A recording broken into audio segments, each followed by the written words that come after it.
Hello friends, welcome to edit market. I hope 2 दिन की छुट्टियां बहुत अच्छी जा रही होंगी। बात कर लेते हैं अब आने वाले सेशन की, क्या मूवमेंट्स रह सकते हैं, क्या डायरेक्शन रह सकती है बाजार की, उसके बारे में बात करेंगे। और कहीं ना कहीं पिछले हफ्ते कहीं ना कहीं बाजार कंसोलिडेशन के मूड मॉल में फंसा रहा, कहीं ना कहीं 17,500 से लेकर के 17,200 रुपये की रेंज में ट्रेड करता हुआ दिखा। अब बात करते हैं मंडे के सेशन की, तो कहीं ना कहीं मंडे के लिए 17,300 का लेवल एक इमीडिएट सपोर्ट रेजिस्टेंस की तरह एक्ट करने वाला है। और वहीं में बात करें सपोर्ट की, तो 17,200 का लेवल जो कि टूटेगा तभी बाजार थोड़ा सा कमजोर होता हुआ दिखेगा। अगर वो टूट जाता है इस हफ्ते तो 17,000 की तरफ भी निफ्टी जाता हुआ दिख सकता है। बाकी 17,300 एक रेजिस्टेंस की तरह, 17,200 एक सपोर्ट की तरह आने वाले मंडे के लिए एक रेजिस्टेंस और सपोर्ट की तरह एक्ट करेगा। बात कर लेते हैं हम यहाँ पे बिगेस्ट रेजिस्टेंस और जो बड़ा रेजिस्टेंस और बड़ा सपोर्ट कहाँ पे, एक ब्रॉडर रेंज की अगर मैं बात करूँ, बड़े रेंज की बात करूँ, तो कहीं ना कहीं जैसे मैंने पहले ही बताया, कहीं ना कहीं 17,500 से लेकर के 17,000 एक बहुत बड़ी रेंज बन के आ रही है। और कहीं ना कहीं सबसे ज्यादा जो कॉलराइटर्स अभी जो देखने को मिल रहे हैं वो 17,500 के लेवल्स पे ही देखने को मिल रहे हैं। वहीं मैं बात करूँ पुटराइटर्स की, तो सबसे ज्यादा पुटराइटर्स अभी 17,000 के लेवल्स पे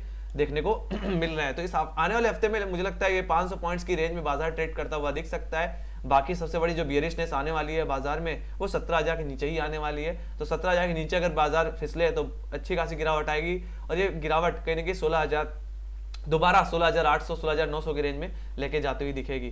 तो कहीं ना कहीं ये बात हो गई सबसे बड़े रेजिस्टेंस और सपोर्ट की। तो कहीं ना कहीं बाजार में एक तरह से अभी अगर मैं देखूं, निफ्टी में एक पैटर्न बन रहा है जो कि एक फ्लैग एंड पोल, एक typical flag and pole pattern है। और कहीं ना कहीं इसका जो ब्रेकआउट मुझे देखने को मिल सकता है वो कहीं ना कहीं मुझे 17,400 रुपए के ऊपर ही देखने को मिल सकता है। तो अगर 17,400 17,350 के ऊपर भी अगर निफ्टी निकल जाता है तो एक फ्लैग एंड पोल पैटर्न का ब्रेकआउट देखने को मिल सकता है। और जो पोल का जो साइज है वो बहुत बड़ा है, और कहीं ना कहीं अगर मैं इस पोल्स के साइज को अगर एक बार मेजर करूं तो कहीं ना कहीं 600 लगभग 600 650 पॉइंट्स का पोल है। तो कहीं ना कहीं अगर आप 17,400 रुपए के ऊपर से 600 अगर जोड़ दो तो लगभग 18,000 तक के टारगेट्स खुलते हुए दिखते हैं। तो कहीं ना कहीं अगर निफ्टी 17,800 18,000 तक की रेंज देखने को मिलती है, तो वहीं कहीं ना कहीं बात करूं 17,500 के लेवल की हर्डल की, अगर ये निकलेगा तभी हमें वो लेवल्स देखने को मिलेंगे। बाकी तब भी टेक्निकली अगर मैं बात करूं फ्लैग एंड पोल पैटर्न के ब्रेकआउट की, तो 17,400 के लेवल से एक अच्छी खासी तेजी पॉसिबल लगती है टेक्निकल से रिलेटेड। बाकी अगर फ्लैग एंड पोल पैटर्न अगर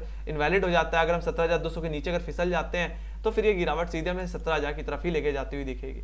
और ये गिरावट एक्सटेंड होते हुए 16,800 की तरफ जाती हुई दिखेगी। तो ये बात हो गई बैंक निफ्टी की। बात कर लेते हैं बैंक निफ्टी की। तो let's go to bank Nifty.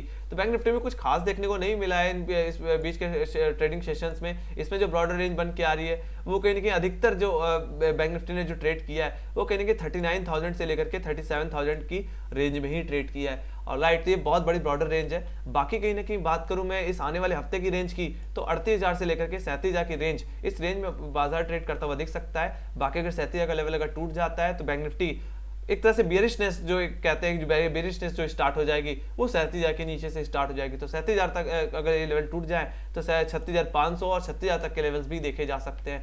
बात करते हैं कल के ट्रेडिंग सेशन की, तो कहीं ना कहीं जो सपोर्ट जो अभी रहेगा बैंक निफ्टी के पास वो कहीं ना कहीं आपका अभी भी कहीं ना कहीं 37,500 का इमीडिएट लेवल ही रहेगा। बात करूं वही रेजिस्टेंस की, तो 38,000 का लेवल, 38,100 का लेवल एक रेजिस्टेंस की तरह करने वाला है। अब अगर 37,500 का लेवल अगर टूट जाता है, कल के दिन हम इसके नीचे फिसल जाते हैं, आधे घंटे भी सस्टेन करते हैं, तो कहीं ना कहीं आप बिकवाली करके चलो for to the target of 37,230 and second target will be 37,000। वहीं पे अगर तेजी की बात करूं तो कहीं ना कहीं आप 37,700 रुपए के ऊपर होल्ड करने का वेट करना।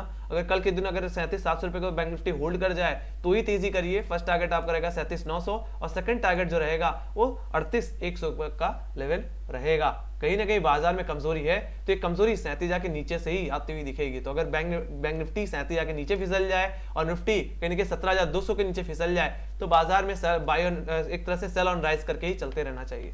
ऑलराइट, तो ये बात हो गई बैंक निफ्टी की और ये बात हो गई निफ्टी की। Let's go to option chain. तो ऑप्शन चेन भी देख लेते हैं निफ्टी का। तो जैसे कि मैंने पहले बताया कि 17,300 कल कितने की इमीडिएट रेजिस्टेंस की ट्रैक करने वाला है, जहां पे 33 लाख का वाई बना हुआ है। अगर 17,300 रुपए के ऊपर टेक्निकली अगर हम निकल जाते हैं तो फिर नेक्स्ट जो हर्डल आएगा सीधे सीधे वो 17,500 का रहेगा, जो इस आने वाले हफ्ते के लिए मेजर हर्डल होगा।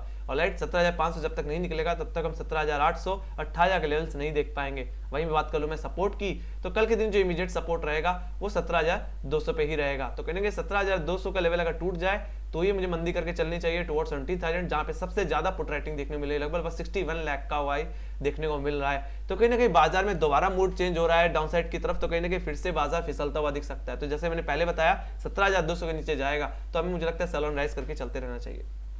वही मैं बात करूं 17,300 के लेवल की, तो 17,300 is like Lakshman rekha for Nifty. तो कहीं ना कहीं पुट राइटर्स भी अभी भी एक्टिव है, बट अगर कल के दिन अगर गैप डाउन हो जाता है या हम कहीं ना कहीं 17,200 रुपए की 17,300 रुपए के नीचे फिसल जाते हैं, तो जितने पुट राइटर्स है वो सारे अनवाइंड करते हुए दिखेंगे और शिफ्ट होते हुए दिखेंगे टुवर्ड्स 17,200 एंड यस 17,000। तो कहीं ना कहीं बहुत ज्यादा केयरफुल रहना है कल के दिन बाजार में। 17,200 के नीचे ओपनिंग पे ही आपको सेल ऑन राइज करके चलना है। और राइट, मेरे हिसाब से बाजार थोड़ा सा बेयरिश रहेगा कल के दिन और आने वाले हफ्ते में। तो let's go to bank Nifty. तो बैंक निफ्टी की बात कर लेते हैं। तो बैंक निफ्टी में कहीं ना कहीं अगर मैं बात करूं डेटा की, तो कहीं ना कहीं 37,500 का लेवल, जैसे मैंने बताया कि कल के दिन एक इमीडिएट सपोर्ट की तरह काम करेगा। जैसे कि बैंक निफ्टी ने भी जो क्लोजिंग दी वो 37,500 रुपए के ऊपर ही दी है। तो आप देख सकते हैं यहाँ पे पुट राइटर्स जो है बैठे हुए 14 लाख का वाई बनाकर बैठे हुए हैं। और मैं वही बात करूं कॉल साइड में, तो कॉल साइड पे उतनी ज्यादा कॉल राइटिंग देखने को नहीं मिल रही है। बाकी ओवरऑल जो कॉल राइटिंग है वो 38 के लेवल्स पे अभी भी इंटैक्ट है, जहाँ पे 14 लाख को आई है। वहीं मैं बात करूं सपोर्ट की, जो मेजर सपोर्ट रहेगा 37,000 पे लेवल्स, तो कहीं ना कहीं 37,500 के बाद जो पुट राइटर्स दिखते हैं वो 37,000 के लेवल्स पे ही दिखते हैं। तो इतना आप समझ लो, अगर बाजार में बेयरिशनेस आनी है तो 37,500 के नीचे ही आनी है। तो अगर बैंक निफ्टी अगर 37,000 के नीचे फिसल जाता है तो मुझे लगता है बाजार में अच्छी खासी गिरावट देखने को मिल सकती है। कहीं ना कहीं यहाँ से 1,000 पॉइंट की गिरावट और देखने को मिल जाएगी। और राइट, बाकी टेक्निकली 37,500 के नीचे अगर शिफ्ट हो जाए, बैंक निफ्टी अगर ट्रेड कर रहे हो, तो जितने भी ये कॉल राइटर्स जितने भी पुट राइटर्स देखने को मिल रहे हैं वो सारे शिफ्ट होते हुए दिखेंगे 37,000। तो कल के इंट्राडे के लिए फिर 37,000 भी एक इमीडिएट सपोर्ट बनेगा बिलो 37,500। और राइट, तो अगर ये टूटेगा तभी आप मंदी करके चलना, और अदरवाइज रेंज के अंदर आप प्ले करना, कोई टेंशन वाली बात नहीं है। और right, let's go to global entities. तो अगर मैं यहाँ पे मनी कंट्रोल का अगर ग्लोबल एंटीसीज खोलूं तो यहाँ पे देख पा रहे हो कहीं ना कहीं फ्राइडे के ट्रेडिंग सेशन में कहीं ना कहीं बाजार ने अच्छी खासी गिरावट दिखाई, लगभग 1% की गिरावट तो नेस्डैक नहीं दिखा दी। वहीं मैं बात करूं यूरोप बाजार में, तो यूरोप बाजार में भी कहीं ना कहीं ऊपरी लेवल से अच्छा खासा करेक्ट हुआ। यहाँ पे जर्मन मार्केट जो थी वो 1.5% गिरी। वहीं मैं बात करूं एसजीएक्स निफ्टी की, तो एसजीएक्स निफ्टी भी अच्छा खासा गिरा है ऊपरी लेवल से और 17,150 के आसपास बंद होता हुआ दिखा है। Let's go to technical charts. तो अगर मैं टेक्निकल चार्ट्स की अगर मैं बात करूं एसजीएक्स निफ्टी में, तो एसजीएक्स निफ्टी ऑलरेडी नीचे लेवल पे अच्छा खासा ट्रेड करता हुआ दिख रहा है और 17,150 के नीचे इस समय क्लोजिंग देने की कोशिश की है। तो कहीं ना कहीं अभी भी बियरिशनेस है और जिस तरह से क्लोजिंग हुई है उस हिसाब से मंडे के दिन एक गैप डाउन देखने को मिल सकता है। Let's go to Dow Jones. तो डाउ जोन्स भी कहीं ना कहीं अपने ट्रेंड लाइन को ब्रीच करके निचले लेवल की तरफ जाता हुआ दिख रहा है और कहीं ना कहीं गिरावट कहीं ना कहीं 34,000 की तरफ जाती हुई दिखी है। तो कहीं ना कहीं 34,000 is a immediate support for Dow Jones. अगर ये लेवल टूट जाता है तो ये गिरावट फिर से 33,750 और 33,500 की तरफ जाती हुई दिखेगी। तो बाजार में फिर से अनसर्टेनिटी है कहीं ना कहीं रशिया और यूक्रेन को लेकर के।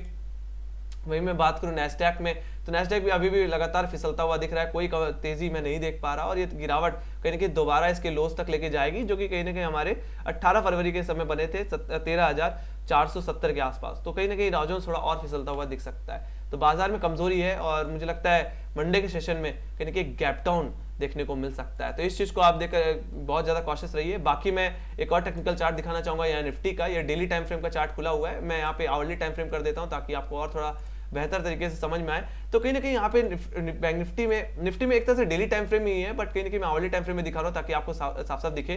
तो कहीं ना कहीं यहाँ पे एक डिसेंडिंग ट्रायंगल फॉर्मेशन बनता हुआ दिख रहा है, जिसका जो कि एक तरह से ब्रेकडाउन का एक इंडिकेशन होता है, एक बेयरिश इंडिकेशन होता है। तो कहीं ना कहीं अगर 16,800 इस आने वाले हफ्ते में अगर टूट जाता है तो एक गिरावट हमें कहीं ना कहीं 16,400 और 16,000 की तरफ भी लेके जा सकती है। तो बहुत ज्यादा केयरफुल रहना है। एक बिगर टाइम फ्रेम में डिसेंडिंग ट्रायंगल फॉर्मेशन का बनना कहीं ना कहीं हमें डाउनसाइड और इनिशियल लेवल्स की तरफ लेके जाता हुआ दिख सकता है। तो निफ्टी में 16,900 का level is like very important level and अगर ये टूटेगा तो ये गिरावट एक्सटेंड होगी। फर्स्ट टारगेट जो रहेगा सीधे हमारा 16,400 का रहेगा और 16,400 का लेवल टूट गया तो 16,000 तक के लेवल्स भी हम निफ्टी में देख पाएंगे। तो इस चीज को भी हमें देखना है। बाकी जो मेक और ब्रेक लेवल जिसको जाना जाता है वो है 17,600 का लेवल। तो 17,600 के लेवल्स को अचीव करना होगा अगर कहीं ना कहीं कोई रिवर्सल देना है निफ्टी को। बाकी जैसे मैंने एक फ्लैग एंड पोल पैटर्न दिखाया जिसमें दिखाया कि 17,400 का लेवल गया जाएगा तो एक तेजी देखने को मिलेगी। तो यस 17,400 का लेवल अगर टूटेगा तो यहाँ पे जो गैप आपको देखने को मिला था 10 फरवरी को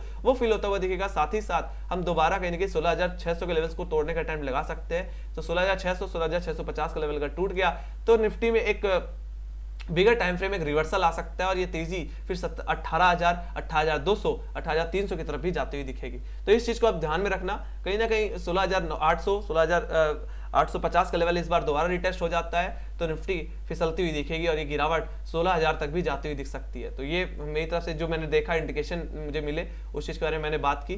बाकी कहीं ना कहीं कॉशियस रहिए, लेवल बाय लेवल के थ्रू प्ले करिए, रेंज को के ब्रेक होने पे का वेट करिए, उसके बाद ही ट्रेड करिए, ठीक है। एक अच्छा पैसा बनता हुआ दिखेगा। So thank you very much for watching, bye bye guys, see you next video.